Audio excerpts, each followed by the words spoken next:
Nuestra entrevista es, como diría un colega chileno, derechamente con José Domingo Pérez. Digamos, el epicentro de este terrorismo judicial ocurrido en el TC. Buenas noches, doctor José Domingo Pérez. Gracias por estar aquí. Buenas noches, señor César Hildebrand. Quedo atento a las preguntas que tenga bien formular. Bueno, la primera pregunta es: ¿qué va a hacer usted si el partido Fuerza Popular lo somete a un juicio? Que ha sido más o menos la insinuación, la sugerencia planteada hoy día por la señora Keiko. Bueno, eso proviene siempre de organizaciones delictivas que son investigadas, de buscar afectar siempre a los fiscales que realizan su labor. A mí no me llama la atención de que se amenace en ese orden. El día de hoy usted ha escuchado al presidente del Congreso de la República, el señor Fernando Rospigliosi, solicitar la salida del equipo especial y otros congresistas más. Y en horas de la tarde, como usted bien señala, la propia señora Fujimori, anunciando de que el partido político Fuerza Popular me va a denunciar. Bueno, creo que queda claro de que lo que siempre he venido afirmando, de que se estaba tratando de buscar algún tipo de instrumentalización en la justicia constitucional, se ha dado finalmente.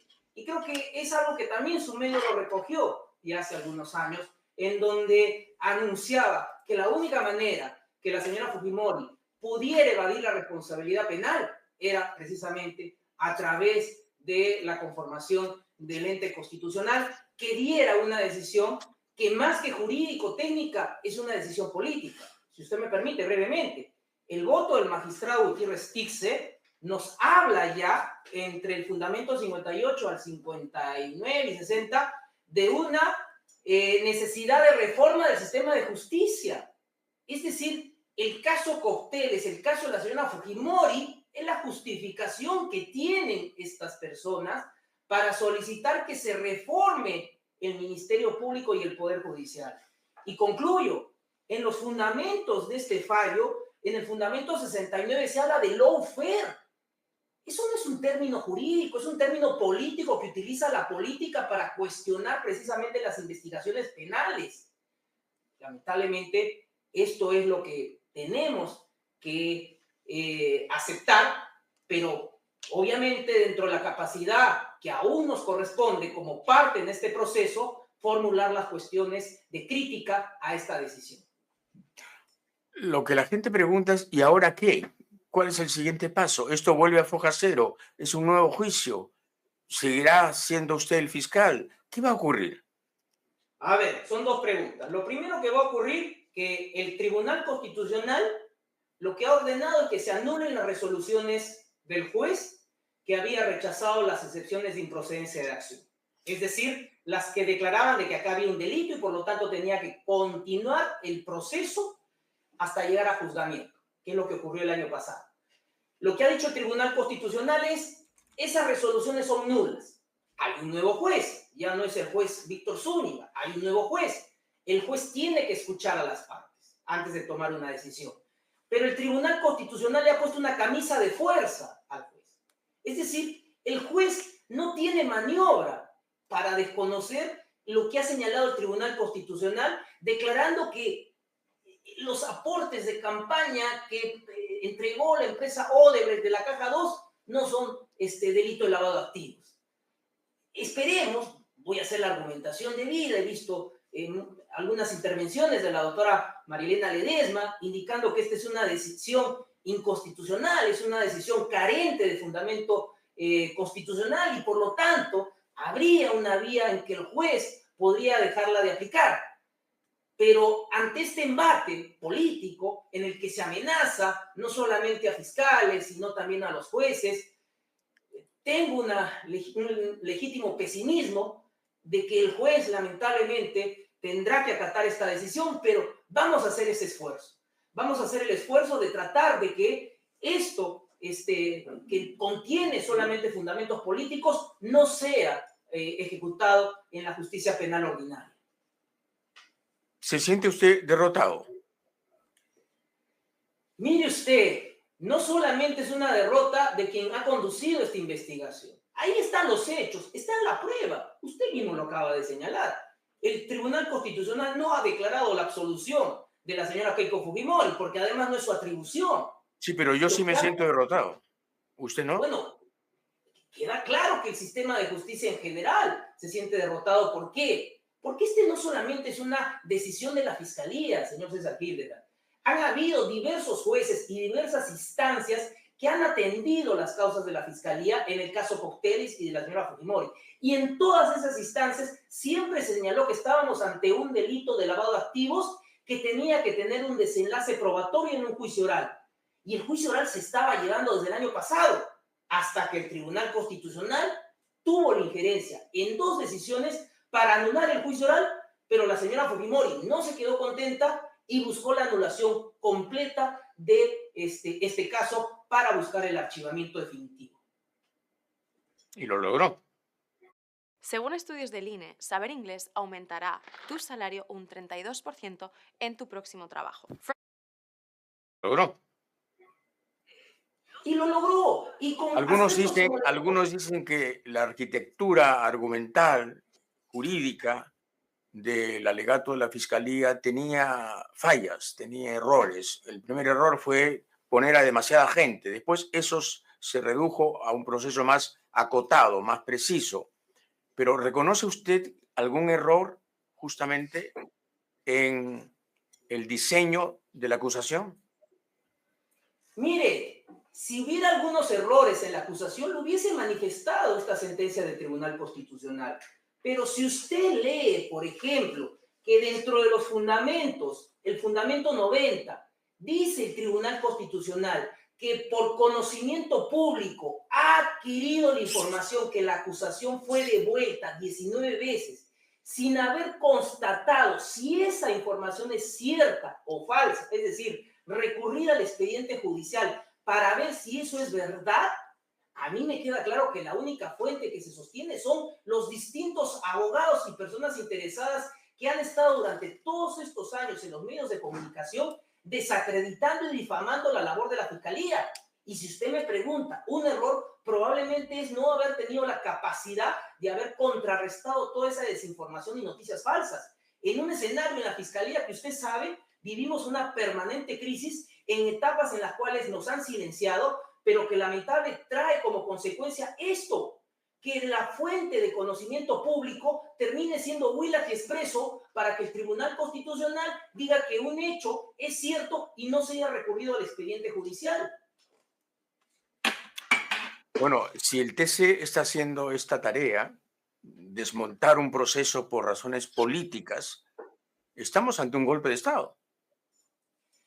Mire usted, y peligroso, porque lea usted el fundamento 57 literal E. Está sentando el precedente para que no solamente los casos de aportes de campañas que se ven en el caso Lavajato se vayan al archivo, sino cualquier investigación o proceso por delito de lavado de activos, porque exige que tiene que haber una reintegración de los activos cuando la ley, la jurisprudencia nacional, las distintas decisiones de la Corte Suprema estableció que el delito de lavado de activos tiene distintas fases, etapas que tienen su punibilidad independiente y autónomamente. Si usted me lo permite, se lo voy a explicar con un ejemplo sencillo.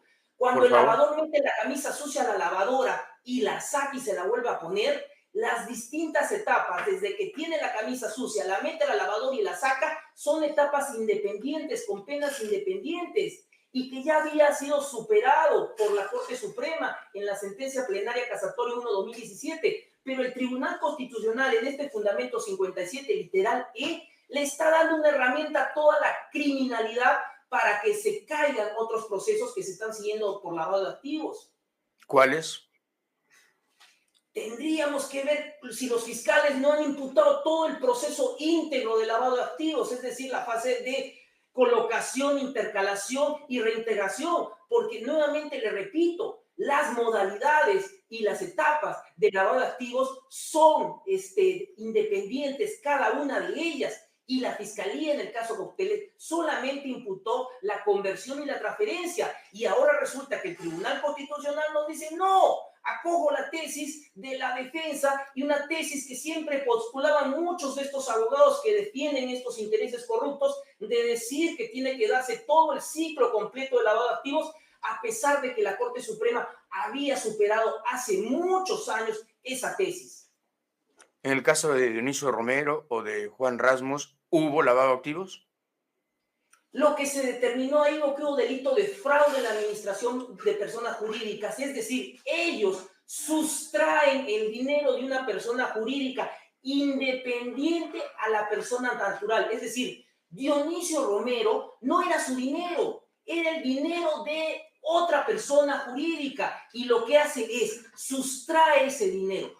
Claro, pero él decía, pero él dijo a través de su abogado, era una empresa familiar en donde todo el directorio estuvo de acuerdo con esta donación de $3.600.000 para la señora Fujimori. ¿Dónde está el delito?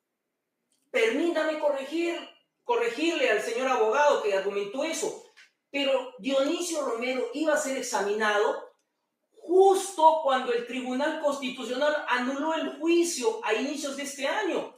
Y el señor Dionisio Romero no podrá negar que el directorio y varios de los gerentes desconocían esa sustracción de dinero que se había dado en el banco de crédito, porque fue dinero que fue retirado en 17 oportunidades, a pesar que la ley de banca y del sistema financiero prohíbe cualquier tipo de donación a actividades políticas, además de que se declaró información falsa a la SBS, a la SUNAT, a los accionistas y ni qué decir a los clientes que confían en esta entidad bancaria. ¿Y en el caso de Rasmus? En el caso de Rasmus hubo simulación contractual para poder justificar el dinero que se gestionaba en una empresa a otra empresa y que se entregaba finalmente en efectivo. Mire usted, en efectivo, no solamente al ex esposo de la señora Fujimori, el señor Marvito, que iba a las instalaciones de la fábrica en el Callao, sino a quien fue luego jefe de la SUNAT, Víctor Shigeyama Kobayashi, jefe de la SUNAT en el periodo del señor Pedro Pablo Kuczynski. Él había ido en diversas oportunidades a sacar hasta $200,000 en efectivo, en bolsas. Esa es la calidad que luego estuvo en el gobierno.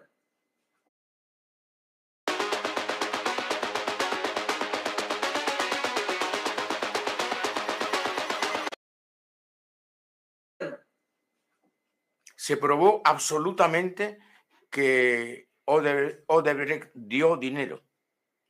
Tan probado que el dinero que dio Odebrecht para la campaña del año 2011, un lado de la moneda ya tiene una condena, que es el señor Ollantumala, y el otro lado de la moneda tenía que ser también condenada, que era la expectativa de la Fiscalía, por un principio que se conoce en el derecho como predictibilidad.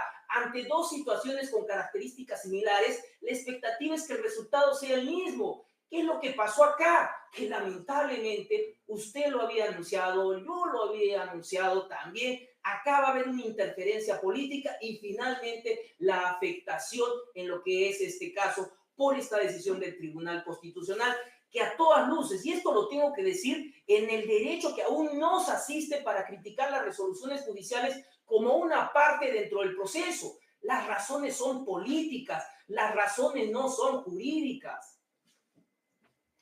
Sus enemigos dicen, claro, pero ¿qué esperaban?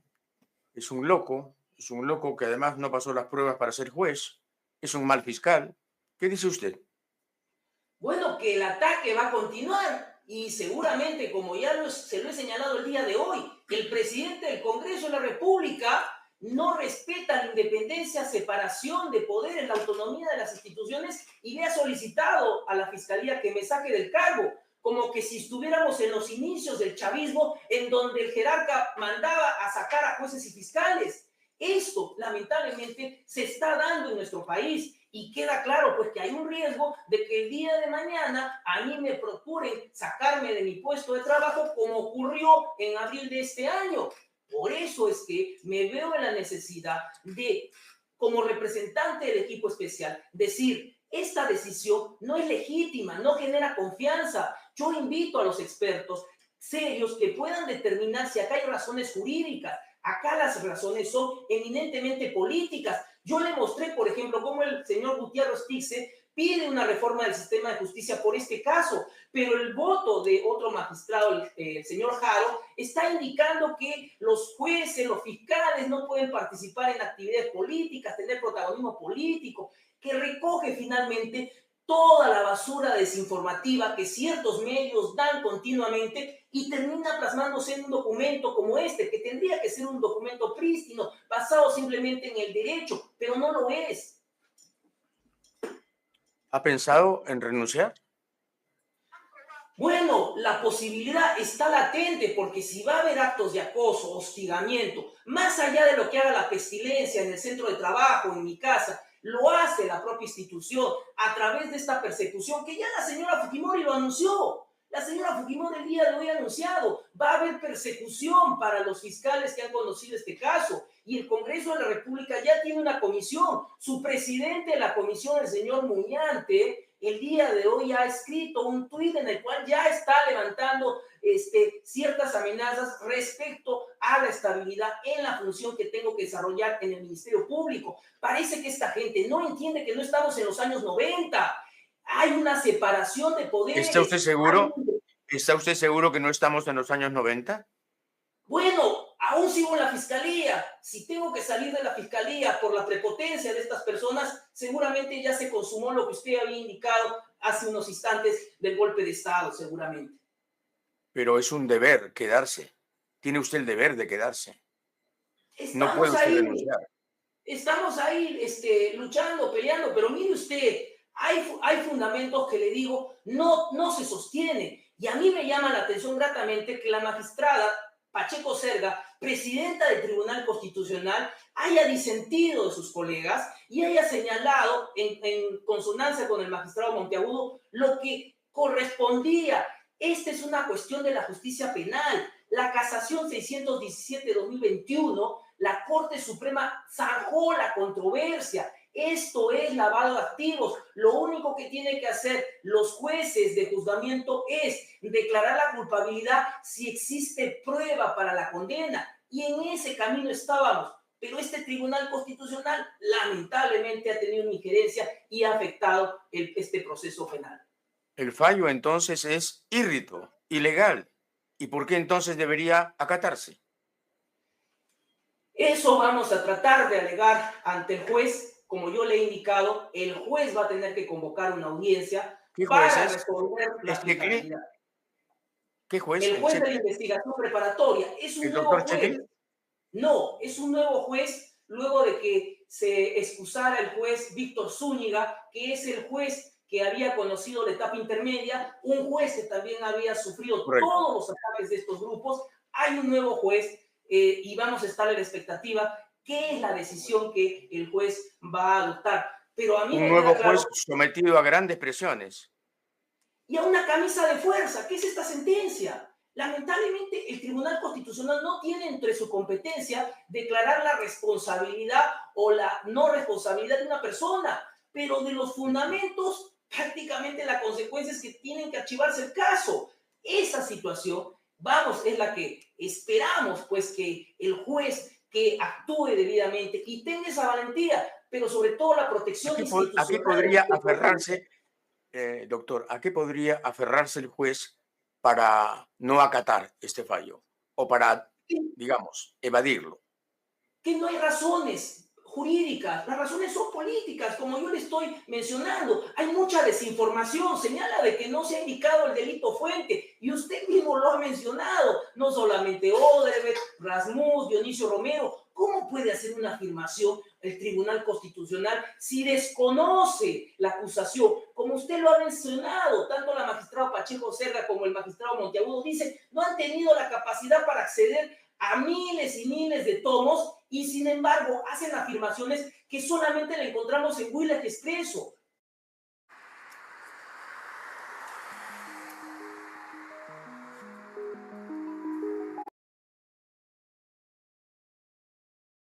Expreso. Es decir, para resumir, el TC, tal como está, se ha erguido como una suerte de Corte Suprema paralela y clandestina. Es una suerte que lo que se había argumentado ha sucedido. No podían sustraer la competencia de la justicia penal ordinaria. Esto debió quedarse en la justicia penal. Determinar la culpabilidad o la inocencia de la señora Fujimori en la justicia penal. Pero, lamentablemente, cuando yo solicité en el año 2020 la suspensión preventiva del partido Fuerza Popular y se señaló de que era una exageración, una actuación desproporcionada mía, me criticaron en esta solicitud. Bueno, las consecuencias están. La impunidad se instaló. El estado de impunidad se está dando en nuestro país actualmente. Muchas gracias, doctor José Domingo Pérez. Gracias, señor César Gil. Gracias en nombre del país también.